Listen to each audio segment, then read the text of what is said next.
Recent attacks on the environment by private business interests reflect a systemic problem with the way we make money. The capitalist economic system has traveled far from its starting point of enlightened self-interest. It was unthinkable to theorists like Adam Smith that we would endanger the Earth's ecosystems and impoverish a majority of humankind in order to grab more cash. Classical economics says that capital, money, is just one part of production. The others are land and labor. But nowadays, only money seems to matter. We're taking a different view. The test of a good economy isn't whether it gives you the opportunity to make a good living, but if it provides an opportunity for living a good life. I'm Stephanie Bernstein. And I'm Michael Jones. This is Source Code.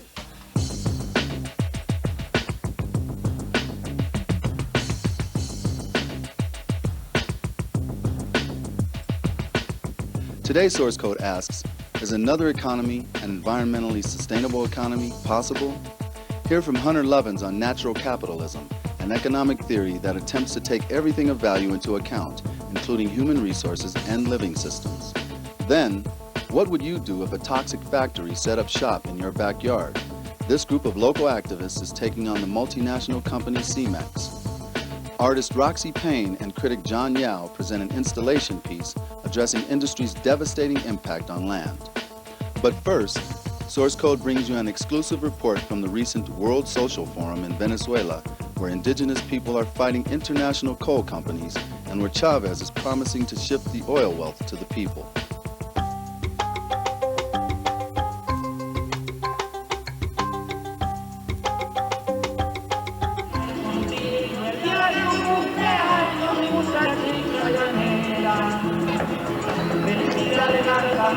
Nosotros venimos en inquietud de no a la explotación al carbón, de que se nos respeten los derechos de nosotros, los indígenas Yupa, Guayú y Barí, de la Sierra de Perijá. Que nosotros venimos al pueblo, que nos destruyan la sierra y nos venimos al pueblo. The voice of resistance and struggle is loud and clear in South America. Indigenous people came to the World Social Forum in Caracas, Venezuela, to fight for Pachamama, their Mother Earth. They implore Venezuela President Hugo Chavez to stop the resource-hungry U.S. and British multinational companies that threaten their environment and agrarian livelihood for profit. Que sí es posible cambiar el mundo y que cada día hay más razones para ser más optimista y para trabajar con más ahínco por el impulso de los movimientos sociales, la articulación de los movimientos sociales, retomar el trabajo de un gran frente internacional antiimperialista para dar la batalla en el mundo entero. While Chavez is committed to standing up to imperialism from the north, many have drawn attention to the exploitative values that are still a part of this system. Roberto Llanos of the Ayomta Collective in Peru came to the forum to study this issue. Un sistema que se basa sobre su movimiento energético en base a la energía fósil es un sistema a punto de explotar. ¿Cómo es que un Estado como el venezolano o como el peruano, ¿no?, es capaz de, encima de las comunidades de gente, sea indígena o no indígena, decir, esta riqueza natural me pertenece a mí, que yo soy el Estado, te represento a ti, hazte un lado, después se lo vende a una empresa privada, destruye todo y hago buenos negocios? ¿Qué es esto? ¿Qué democracia es esta? Tenemos que llegar a una figura en la cual las comunidades donde están las riquezas naturales, llámese minería, petróleo y sobre todo petróleo, tengan alguna injerencia. Although Chavez's policies may not be perfect, the strides that he has made to right the wrongs of past governments are not to be dismissed. Los 40 años de los anteriores gobiernos en Venezuela fueron los que instalaron esta destrucción ambiental y Chávez se rebela contra eso, contra la tremenda corrupción petrolera y la destrucción, ¿no? En ese sentido es un proceso revolucionario, no por lo que diga el comandante Chávez, sino porque el pueblo está tomando acciones para solucionar una serie de problemas.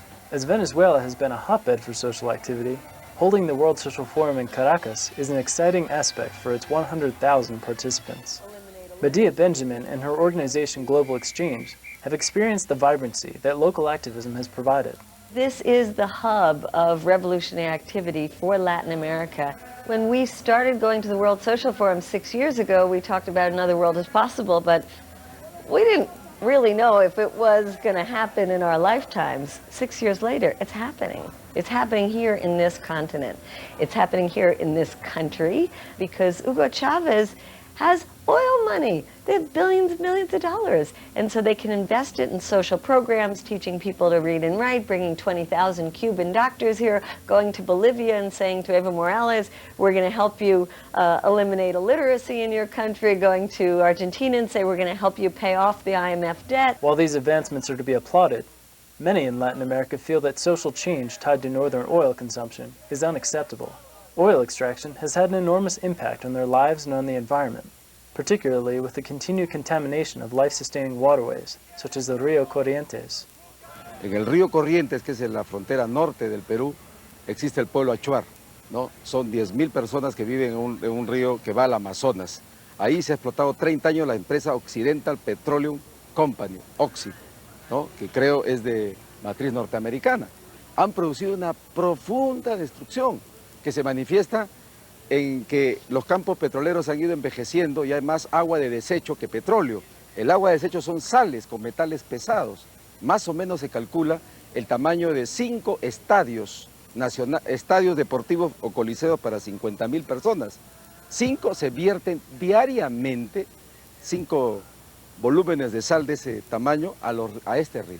Y los metales pesados, que son el plomo, el cromo, el cadmio, el bario, ya están en los peces, ya están en el agua y ya se encontró en el cuerpo de la gente, en los niños. Eso es un crimen. We see that as we are moving and pushing to build communities that are less dependent on oil, we still are dependent. I think it's important for us in the United States and in Latin America and everywhere, of course, to be moving out of our dependence on oil. And we've talked to the Venezuelans about this. They know that they have a small window of opportunity right now, that there is going to be an end to Venezuela's oil, that the price of oil that might go down, and they have to use this money wisely and invest in other kinds of energy as well as other types of income. Suficientes elementos para articular la unión de nuestro pueblo, de todas las corrientes indígenas, obreras, campesinas, de intelectuales, de profesionales, de mujeres, de estudiantes, todas las corrientes, ecologistas, todos los que luchamos por la igualdad, los que luchamos por la justicia, por la igualdad, por la dignidad.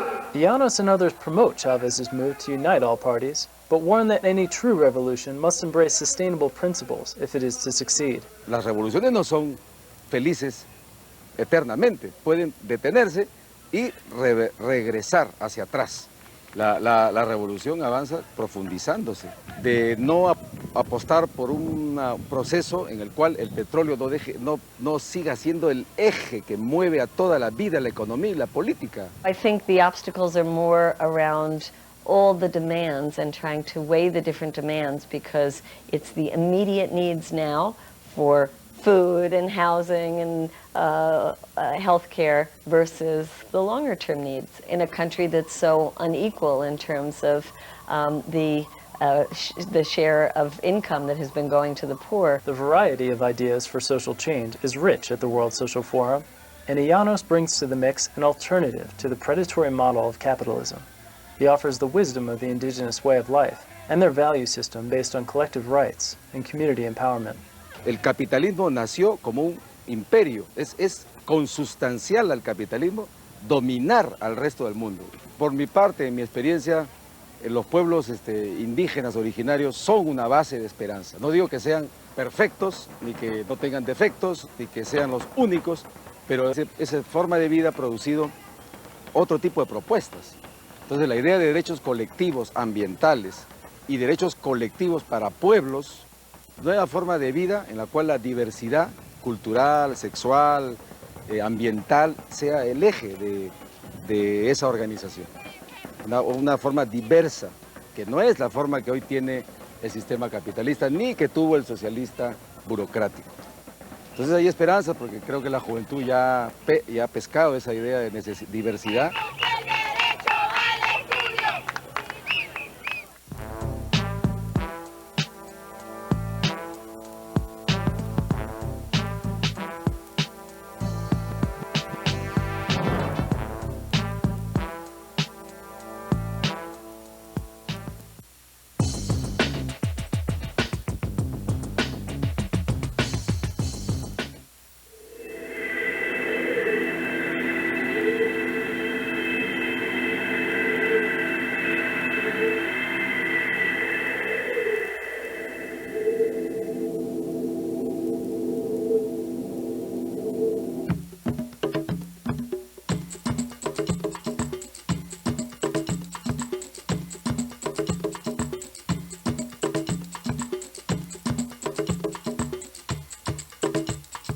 Natural capitalism is an economic theory that claims to take everything valuable into account, not just the bottom line.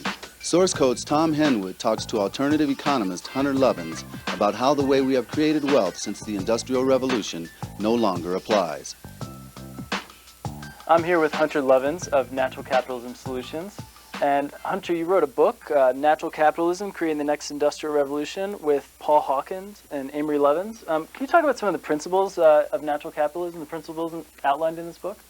Sure. Natural capitalism has three basic principles of how you achieve a sustainable society and economy.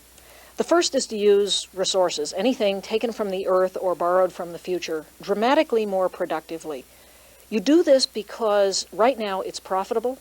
It also solves most of the environmental and many of the social problems facing us, but most importantly, it buys time to put in place more fundamental solutions, such as the second principle, which is to redesign every product and process in society using the way that nature does business.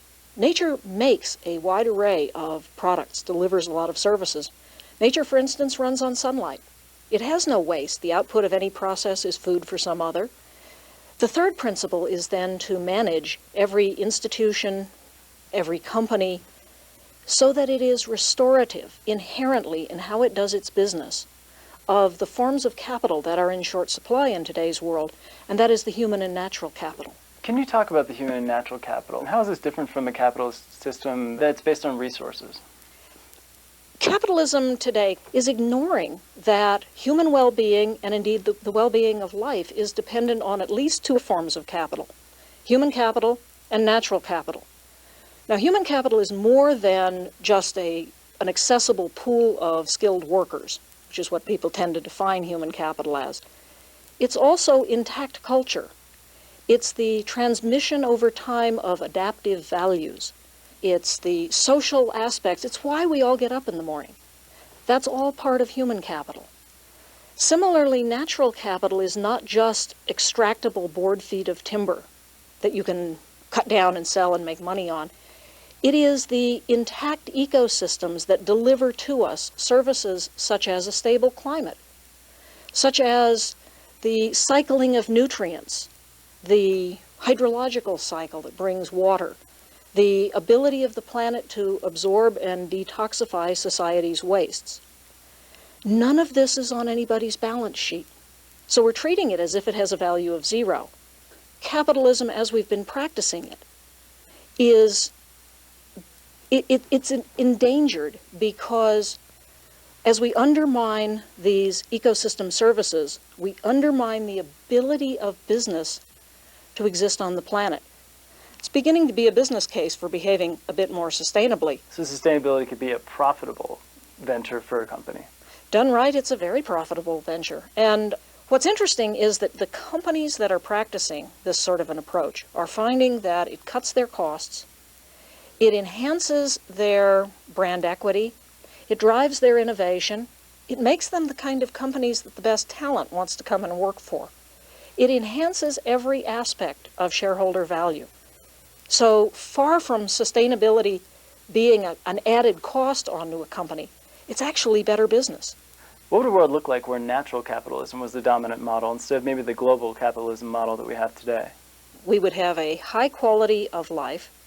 We would have abundant artifacts that add to a high quality of life. But these things would be made in ways that don't produce toxins, that don't deplete resources.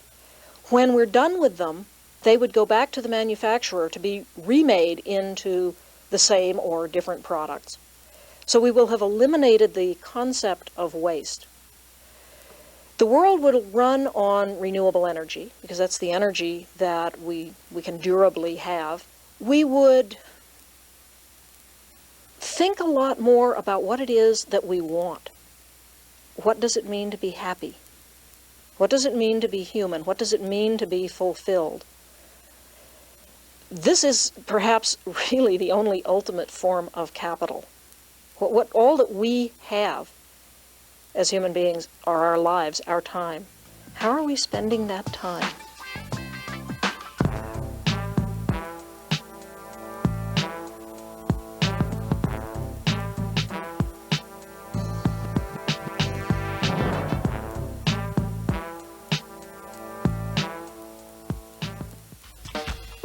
true when an international conglomerate moves into your backyard, pours pollutants into the air and water, and buys its way out of any environmental fines in its pursuit of profit. You don't ignore it and hope it will go away, and you don't fool yourself into thinking that the struggle will be easy. Come to Lyons, Colorado, where, despite a lack of official support, one group of neighbors is taking on a money-making factory.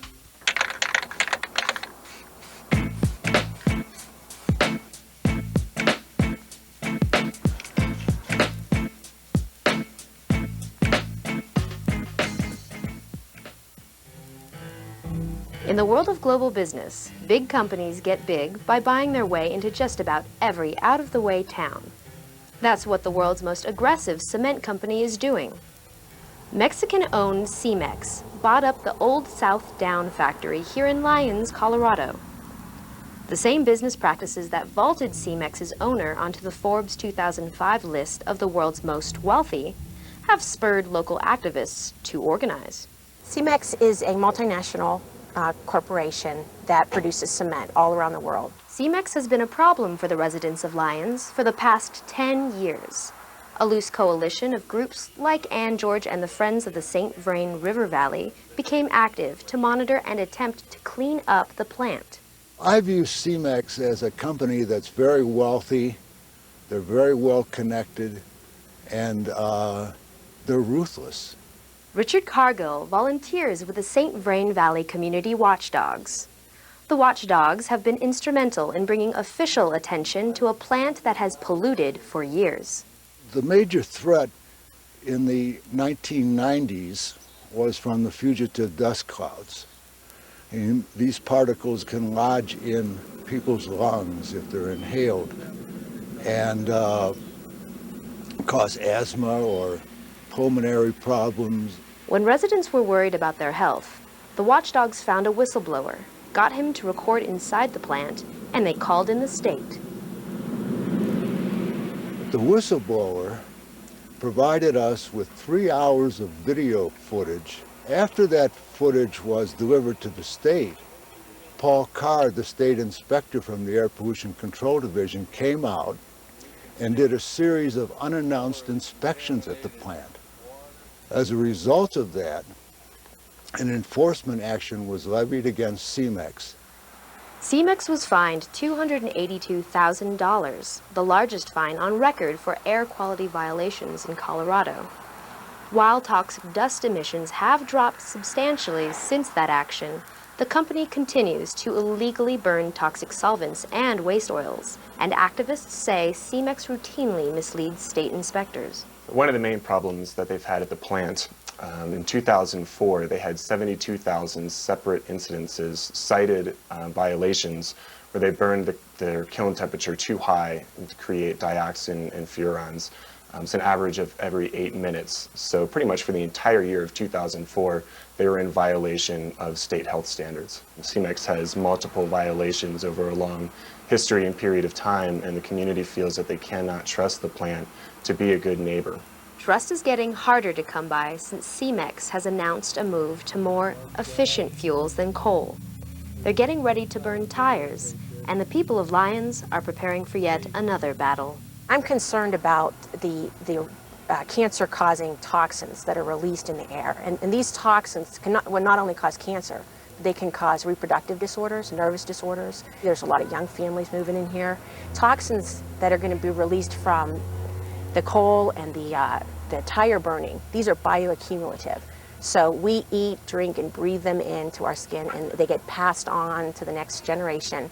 The EPA recognizes tire burning as one of the most toxic fuel sources, yet Cemex, which anticipates sales of $15 billion by the end of this year, wants to burn tires in order to save approximately $500,000 a year. And Colorado will help them save money. The state and city plans to pay Cemex $250,000 for tire disposal. These city governments they have an opportunity to use our tax dollars to use rubber-based products. Cemex, by letting Cemex burn tires, they're actually just postponing a problem. Well, I'm motivated to keep going on this because I have a grandchild now, And I hold that little baby in my arms, and I look at those little lungs, and this is my main impetus in continuing on with this program.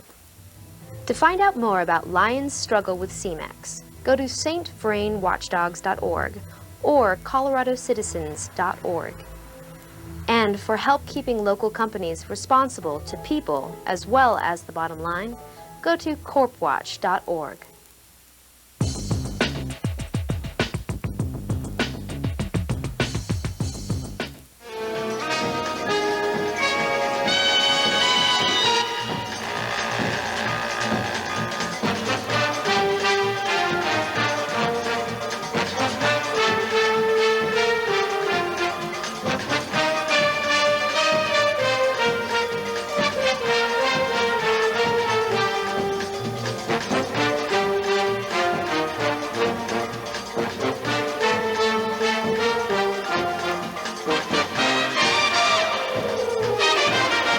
There is an art of resistance. SourceCode wants your poetry, music, personal documentaries, and art. Art critic John Yao talks with sculptor Roxy Payne about art that works at the intersection of the natural world and the industrial world.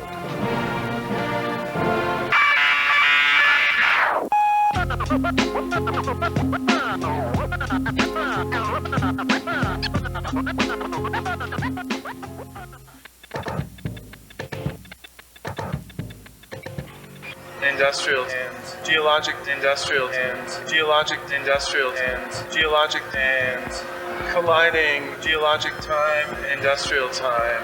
New York sculptor Roxy Payne is known for work that challenges our perceptions about ourselves and our planet.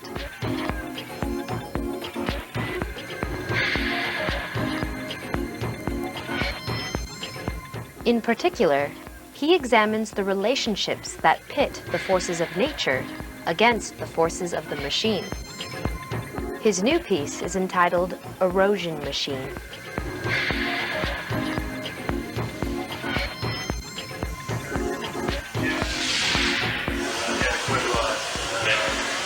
Yeah, again, it's, completely square. Here's this piece of sandstone, right? And it's slowly being eroded by this machine. Right. And the machine is programmed according to there's different programs determining how the arm moves. It's from different sets of data. The first set of data is actually weather data. The next one is going to be stock market activity.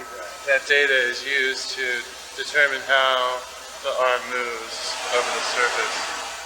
So it's really this idea of transformation, taking data which is symptomatic of our time and make a compelling object out of this cold string of numbers. Right.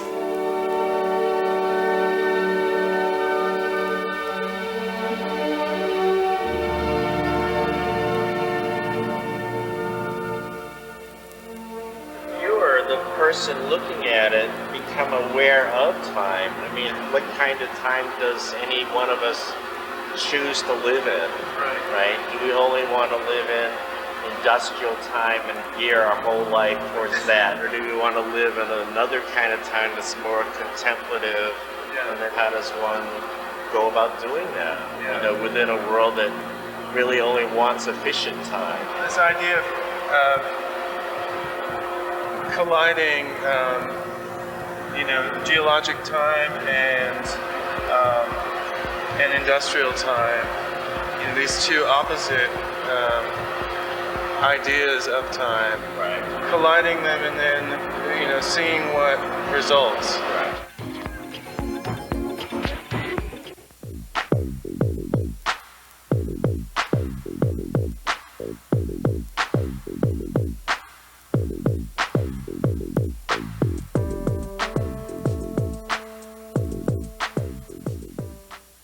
Have an opinion about the state of the world? Have a local story? Send us the tape, DVD, QuickTime file, webcam report, or cell phone video. Record your history. This is participatory media. Coming up next time, an alternative under fire. This piece of paradise, surrounded by urban wasteland, supports hundreds of people and provides healthy food to thousands. The 350 South Central LA family farmers are threatened with eviction. Their struggle next week. And solutions that work. San Francisco has adopted the precautionary principle. They won't do any city business that threatens the environment. Find out how your city can participate. Then, a grassroots community group wants Oakland to go green and to increase the quality of life for the poor and for people of color. See what the Ella Baker Center is doing to plug in local activists with a national movement. That's all for this week. From everyone here at SourceCode, I'm Stephanie Bernstein. And I'm Michael Jones. Get out and get active. This is participatory media.